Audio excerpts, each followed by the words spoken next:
So today's message is entitled, With a Little Help from My Friends.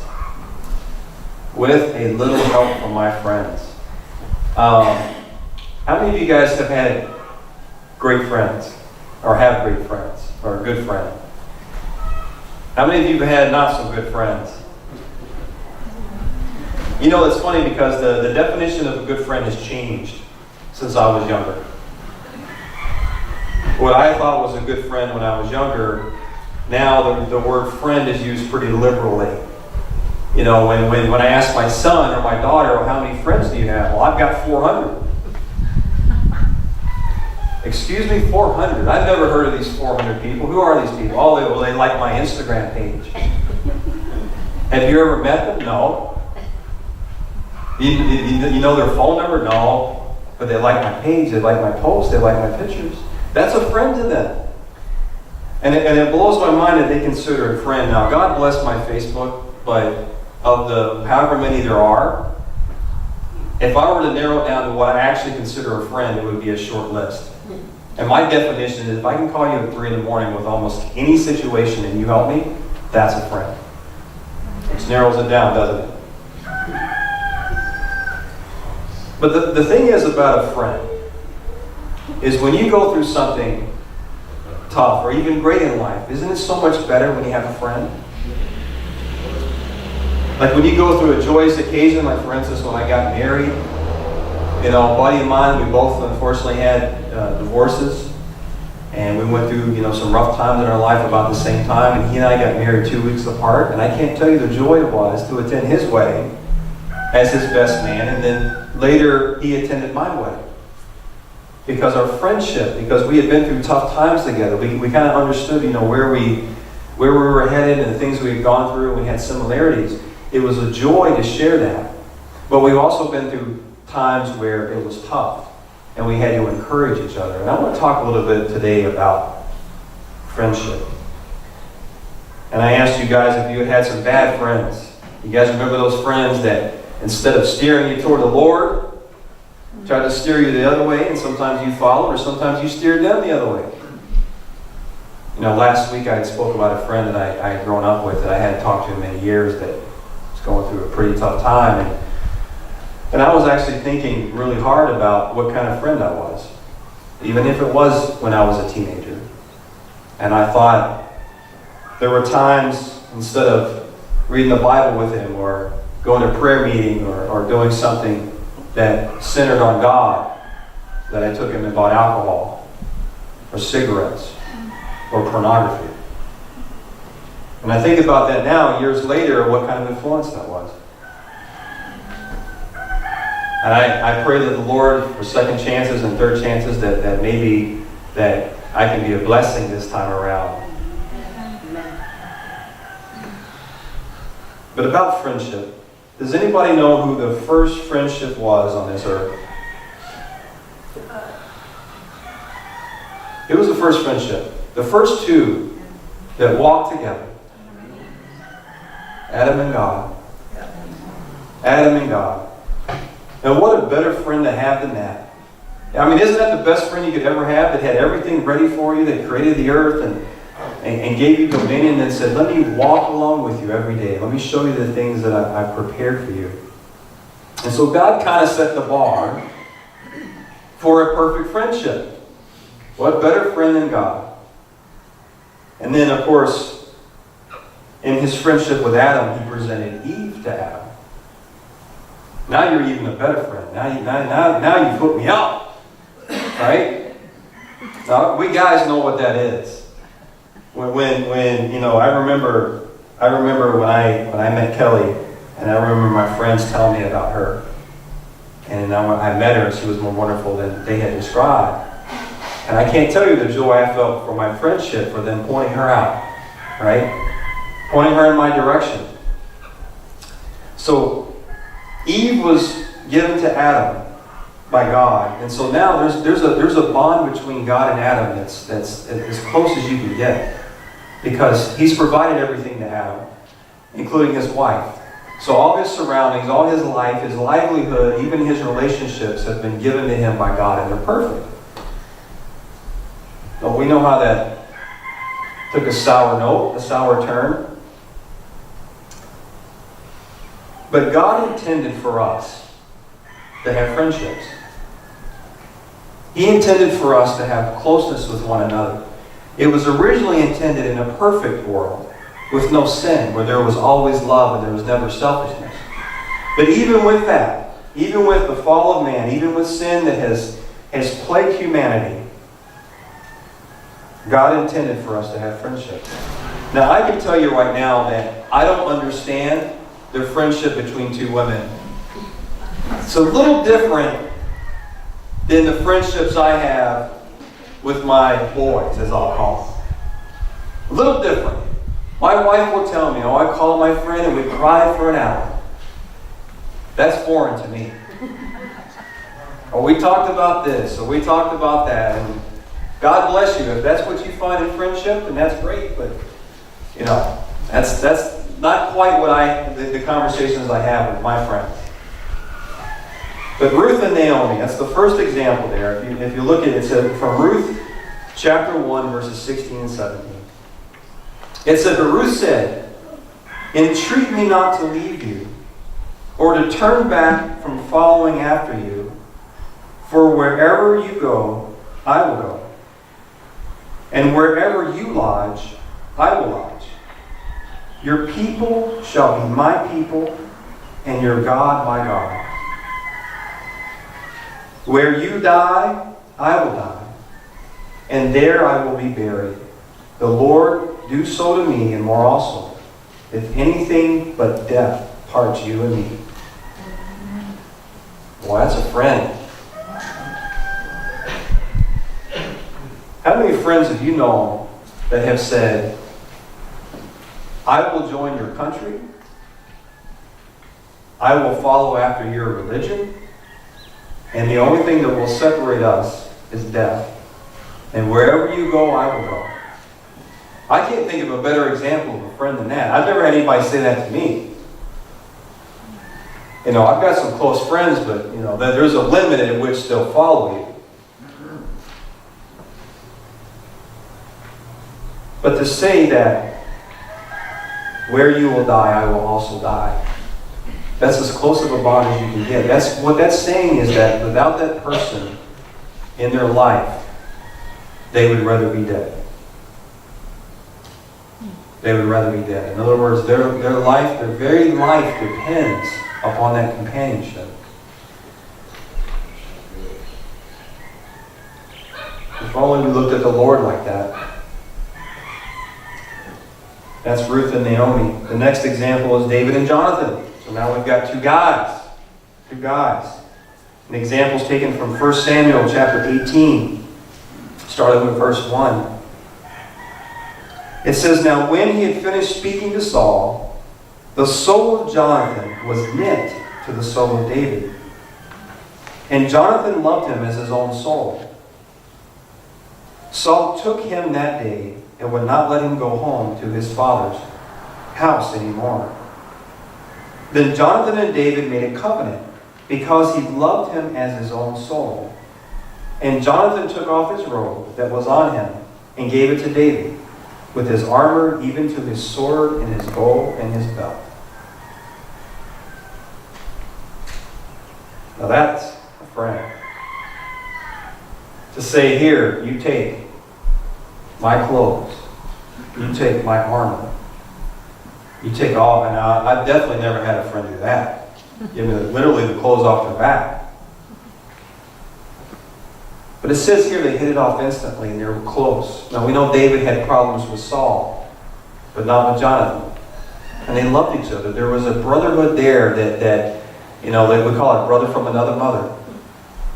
They were not blood related.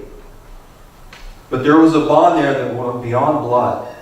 And they were like brothers and friends. And Jonathan loved David, and David loved Jonathan.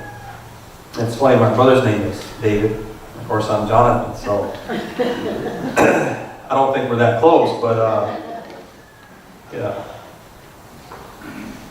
So the next example is Job and his friends, taken from Job chapter 2, starting with verse 11. Now when Job's 3 friends heard all this adversity that had come upon him, each one from his own place, and pardon me when I read these, I'm terrible with names. Eliphaz, the Temanite, Bildad, the Shuhite, and Zophar, the Naamanite. For they had made an appointment together to come and mourn with him, and to comfort him. And when they raised their eyes from afar, they did not recognize him. They lifted their voice and wept, and each one tore his robe and sprinkled dust on his head toward heaven. So they sat down with him on the ground 7 days and 7 nights, and no one spoke a word to him, for they saw that his grief was very great. Now I want you to think about that for a minute. How many of you have ever had friends that you mourned with? They came over and said, you know, you're in a bad way. I'm going to sit here and I'm just going to be with you. Now this is half jokingly, but being from Kentucky, we're big fans of basketball there, almost to a fault. And I remember Kentucky lost a game once and I was just distraught. I cannot tell you the depths of despair.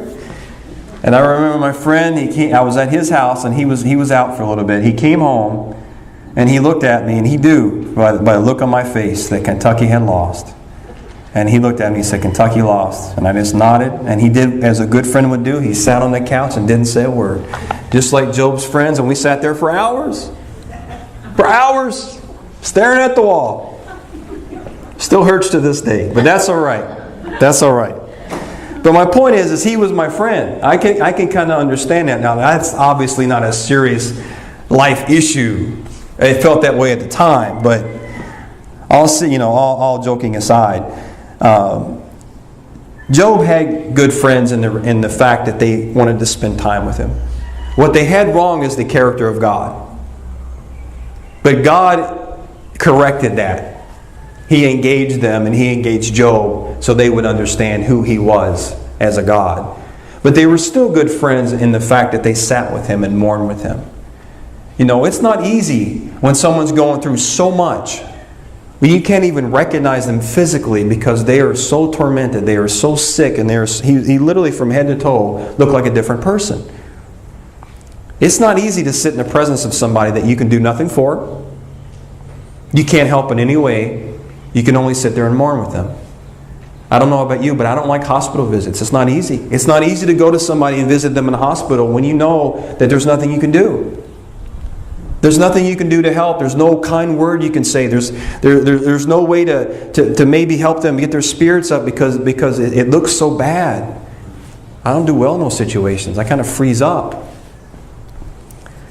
I remember my grandmother, we were visiting a friend that was on death's door. She was, I think we were going to say our last words to her. She wasn't conscious. She was on a machine. And I remember it was me and my mother and my grandmother. And my mother pulled me to the side. You know, I'm 15 years old, but I'm already a hulk, bigger than my grandmother and mom combined. And she says, I want you to take your grandma upstairs to visit Auntie Bessie. She goes, I want you to be by her side because it's going to hurt. And I'm thinking, I don't want to go up there with her. There's going to be crying. There's going to be, I don't do well with this.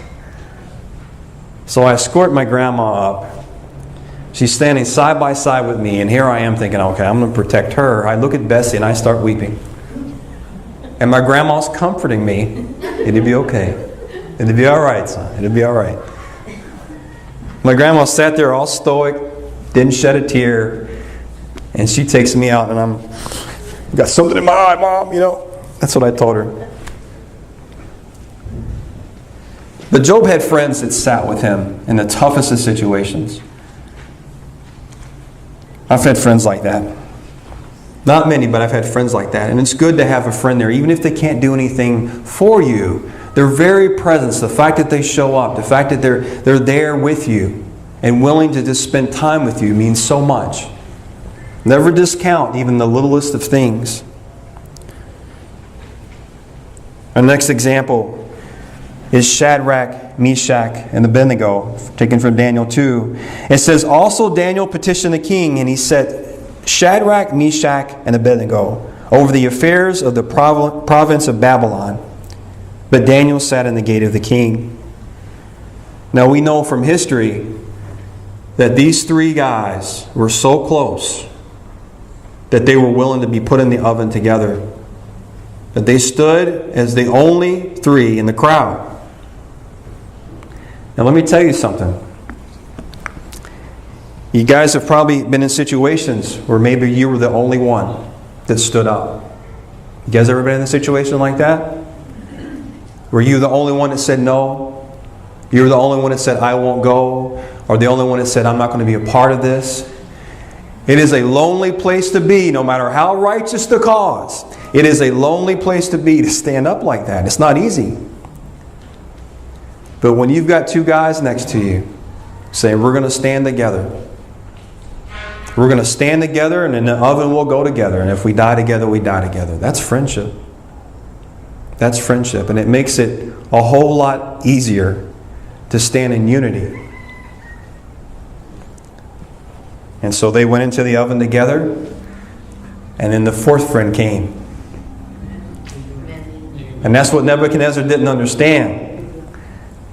Is it wasn't just the three guys. There was four guys. The fourth just hadn't shown up yet.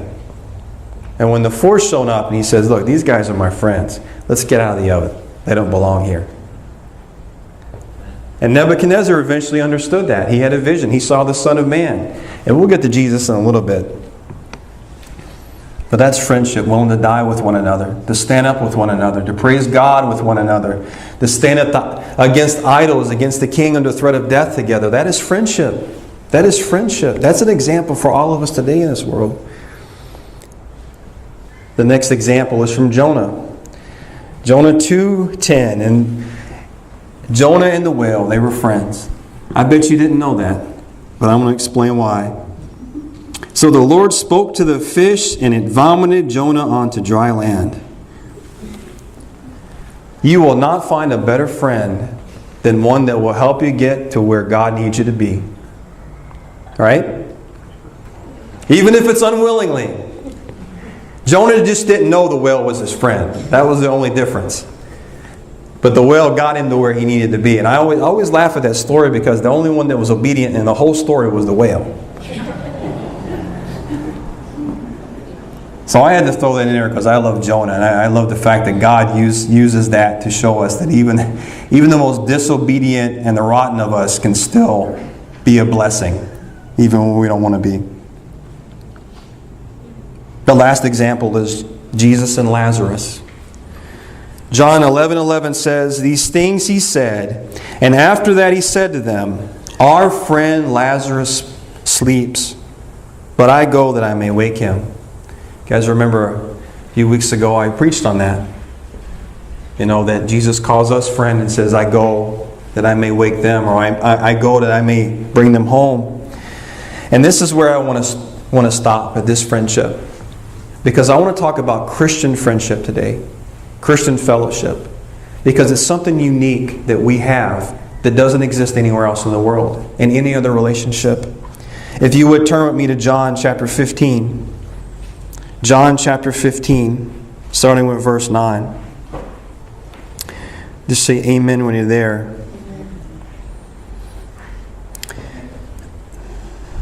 It should always start and end with Jesus. Every message. Okay, starting with verse 9. As the Father loved me, I also have loved you. Abide in my love.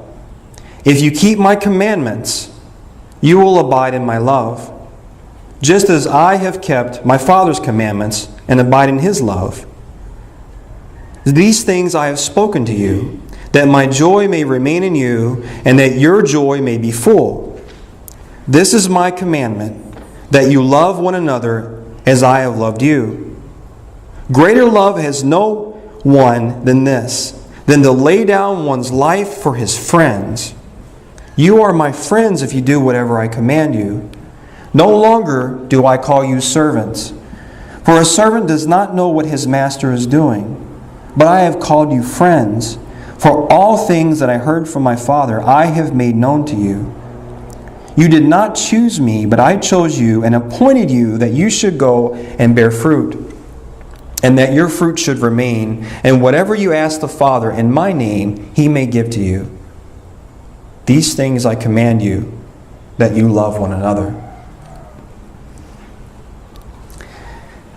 In most of our relationships, or a lot of our relationships, it's vertical.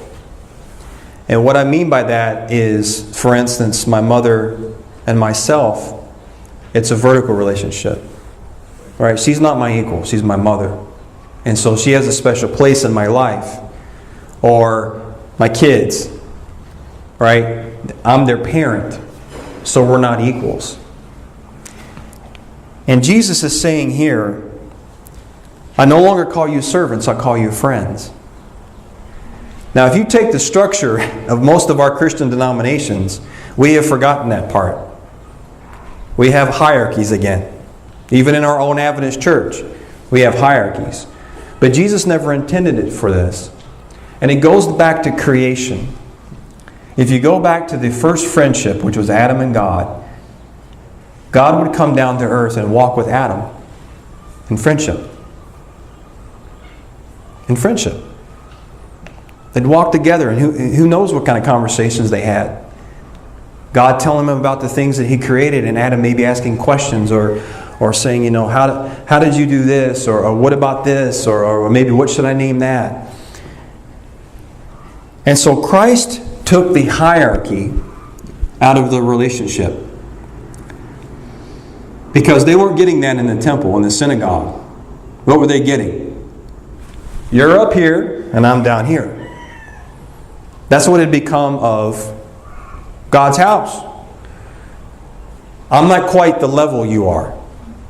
You're a little closer to God than I am. That's really what it comes down to. Do we see that in church today? We do. Well, I'm a little more educated than you are. I have a PhD in the Bible. Or I'm a pastor. I hate to say this, but it's the truth. Or I'm the conference president. And I'm not picking on our conference. I'm just saying. Because we have a wonderful Hawaii conference. But there are places that you go where you can see a definite hierarchy. Where my word means more than yours. Now, I'm not saying there shouldn't be a hierarchy. Because God established administration for a reason. You remember Moses. He had to pick people. And even the deacons and the elders in the church. God has always had that. But what he removed was the hierarchy between us and God. And so we no longer have to go through a system. We no longer have to go through a man or men. We no longer have to go through certain forms of education in order to get to God. And God made himself available directly to us, just like he did at creation. Except this time it's now under the friendship of Christ, who acts as our mediator. But I found some interesting things in this, and I'll go over this quickly. He says, I have a new commandment, that you love one another. And I want to get into this a little bit in the terms of friendship. If you would turn with me to Mark chapter 12. Mark chapter 12, starting with verse 28. You guys probably remember the story. You know, the scribe comes up to Jesus and has a legitimate question for him. And is trying to understand where Jesus is coming from. So Mark 12, starting with verse 28. It says, Then one of the scribes came, and having heard them reasoning together, perceiving that he had answered them well, asked him, Which is the first commandment of all? Jesus answered him and said, The first of all the commandments is this, Hear, O Israel, the Lord our God is the Lord is one, and you shall love the Lord your God with all your heart, with all your soul, with all your mind, and with all your strength. This is the first commandment. And the second like it is this, You shall love your neighbor as yourself. There is no other commandment greater than these. Now I want to break this down for a minute. We know in Exodus chapter 20 what God wrote on the stones. Did he write the words, love God with all your heart, with all your soul, and with all your mind? Did he write that on the stones? When He gave it to Moses, was it written as that? No. Did He write love your neighbor on those stones? No. What did He write?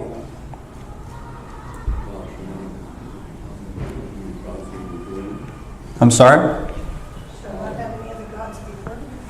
He wrote the expression of that love. What happens when you love God? You will do what? You won't have any other gods before Him.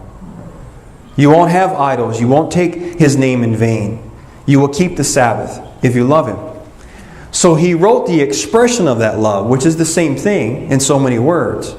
Now that's the first 4 of the commandments. The last 6 deal with the love your neighbor. If you love your neighbor, you're not going to steal from him or her. If you love your neighbor, you're not going to cheat them. You're not going to lie against them. You're not going to covet their stuff. You're going to be happy that they're blessed. So His commandments are an expression of love. We know this. So the first 4 again deal with loving God.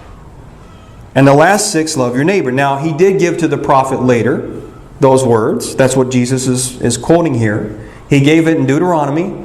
Love God with all your heart, your mind, your soul, and your strength. And of course, love your neighbor as yourself. But that's just a summary of the law. Right? So my question is, and this is the object lesson today, was there really a new commandment? Was this an addition to what God had already said?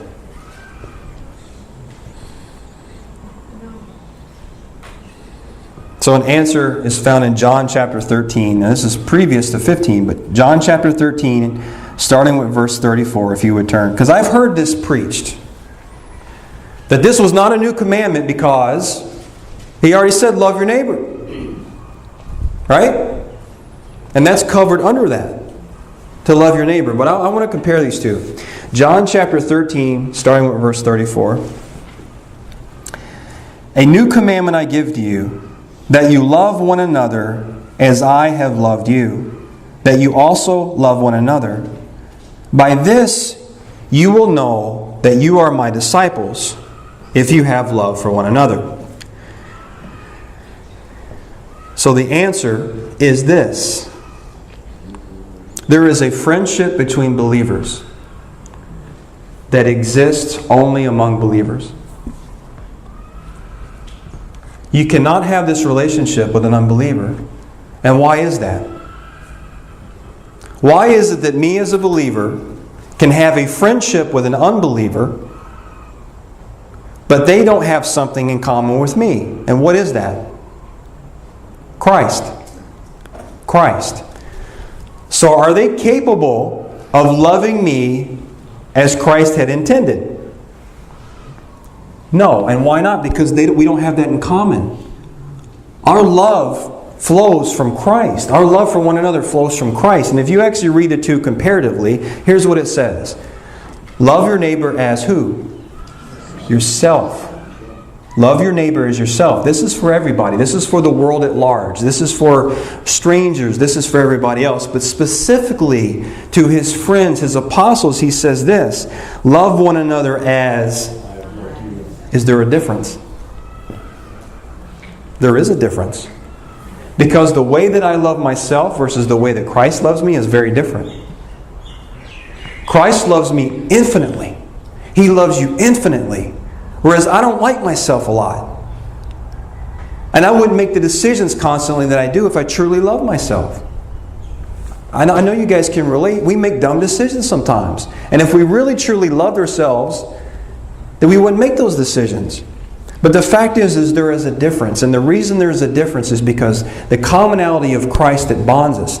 Now, originally, before sin, it was all the same. Because we were all believers. We all loved God. We all had that relationship with Him. And therefore, His love flowed through us to each other. But that bond was broken. So is it a new commandment? Yes. And the reason that He gave it to us is this. And He says it. So that the world may know. that you are my disciples. Because we are to exhibit a godly love for each other in brotherhood and sisterhood that does not exist outside that relationship. It does not exist outside the church. It just simply doesn't. Because the world, the ungodly, the wicked, the deceived, whoever, they can't express love in that manner. Because they don't have God or the Christ that we serve in their life. He wanted people to be drawn to us and our churches and our congregations. When they see us together and congregating, and they see the love and the passion that we have for one another, that the world would see that and think, I want to be part of that. I want to know what they have. I want to experience the kind of friendships that they have. And the examples that I gave, Ruth and Naomi. Who wouldn't want a friend like that? Who wouldn't want a friend that says, I'll die with you. I don't want to ever be apart from you. Wherever you go, I will go. If you go there, I'll go there. Or David and Jonathan, where he literally gives them the clothes off his back. Or Job and his friends, where the beautiful part about that story was his friends sat with him and mourned with him. But Job later got to intercede for them on God's behalf. If you remember the story. God said, I'm not going to hear them. And he asked Job to give a sacrifice for his friends. Which means he was a type of Christ. He was the intercessor for his friends. So he got to pay his friends back by saying, I'll go to God on your behalf. Shadrach, Meshach, and Abednego. Do we need those kind of friendships today? With the world crumbling around us, with the news starting to tighten up? I need some friends to stand with. I can tell you right now, I'll stand by myself, but it's sure a whole lot better when you guys stand with me. Right? It's so much better.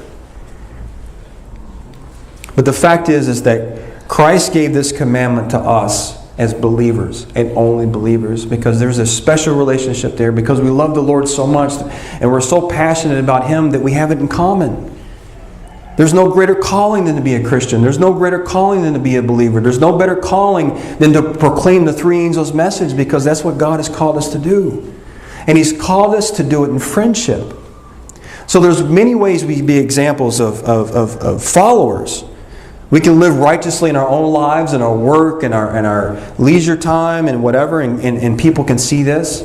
But the best way they can see the love of God is in our relationships to each other.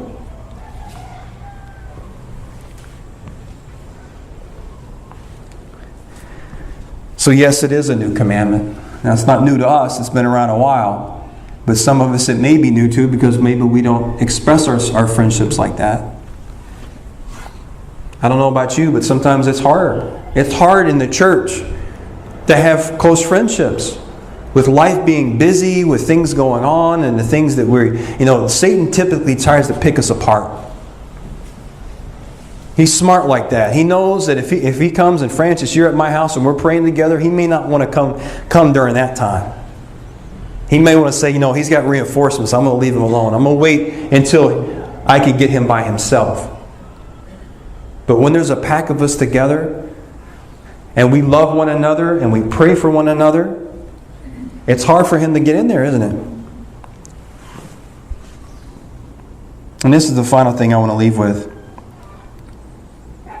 We should take joy in our Christian fellowship and our Christian friendships. God has placed special people in our lives. Special people in our lives. The people that will uplift us. The people that will come and mourn with us. The people that will say, I will die with you. The people that say, I will stand with you. If no one else in the church stands, I'll be by your side, and in the oven we'll go together. And we'll meet the Lord together. There are friends that He has placed in your life that are going through tough times. Maybe so you'll have perspective about your own life. I can't count the times that I've been down or I've been discouraged in thinking that maybe God isn't close as he should be. Or maybe things aren't going my way. And I see a friend that's in such a bad place that I recognize how blessed I am. And I immediately forget about what I was going through and I'm worried about them. You want the quickest way to get over your troubles? Find somebody in worse trouble. You'll forget all about what you were going through. But God has placed those people in our lives for that reason. But ultimately it's this. God has given us these friendships to remind us of the friendship He has with us. These friendships that we have with one another are to remind us of Jesus. They are examples of His love and His friendship that He has with us, that He had with His disciples, that's available to any believer, that's available to anybody that wants to be His friend. And we know from His example, He'll take anybody. He'll take them off the streets, He'll take them out of the churches, out of the synagogues, the temples, the mosques. He'll take them out of ISIS, He'll take Republicans, He'll take Democrats. He doesn't care. Anybody can be His friend. And so I'm going to close with that. Let your friendships with one another be an example of who Christ is to us. If you want to proclaim the three angels' message, that's part of it. That's part of it. Is that when you become a follower of Christ, you have a brotherhood and a sisterhood that does not exist outside the body of Christ. That you will be loved, that you will be supported, that you will be uplifted, that you will be prayed for, that you will be encouraged. And we all need that. Every one of us. And what an example that is to the world. Because we see how the world is right now. And they look at us and think, man, I could sure use a friend or two right now. Let's be that example. Let's be the example that Jesus gave to us. And let's be the friend that He is to us. Dear Heavenly Father, we want to thank You for Your friendship. We want to thank You that You are gentle and kind, that You uplift us. You also challenge us, that You point out things sometimes that are uncomfortable, but You do it ultimately out of love and out of friendship, that You want us to be with You, that we all may live together in heaven. Help us to love one another. We need a lot of help in that area. Help us to walk outside of this building today and be purposeful to be more like You when we treat each other. In Your name we pray. Amen.